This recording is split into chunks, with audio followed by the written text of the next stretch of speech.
ಮೌನೇಶ್ವರರು ಎಲ್ಲ ಕಡೆ ಪವಾಡ ಮಾಡಿ ಕೊನೆಗೆ ಇಲ್ಲಿ ಬಂದು ಗವಿ ಪ್ರವೇಶ ಮಾಡಿ ಹಿಂದೂಗಳಿಗೆ ಮೌನೇಶ್ವರ ಆಗಿದ್ದಾರೆ, ಮುಸಲ್ಮಾನರಿಗೆ ಮೌನೋದ್ದೀನ್ ಆಗಿ ಎರಡೂ ಧರ್ಮದಲ್ಲಿ ಪವಾಡ ಮಾಡ್ಯಾರ.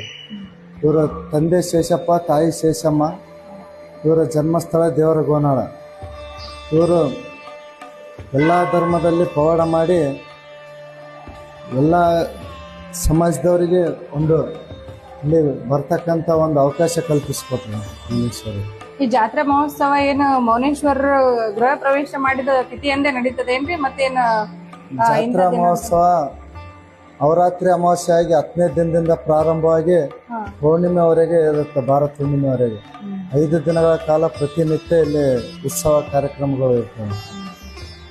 ದಶಮಿ ದಿನ ಸುರ್ಪುರಿಂದ ಕಾಳಿಕಾ ದೇವಸ್ಥಾನದಿಂದ ಪಲ್ಲಕ್ಕಿ ಬರ್ತದೆ. ಆಮೇಲೆ ಇಲ್ಲಿ ಮೌನೇಶ್ವರ ಪಲ್ಲಕ್ಕಿ ಎರಡು ಕೂಡಿ ನದಿಗೆ ಹೋಗಿ ಅಲ್ಲಿ ಅಭಿಷೇಕ ಪೂಜೆ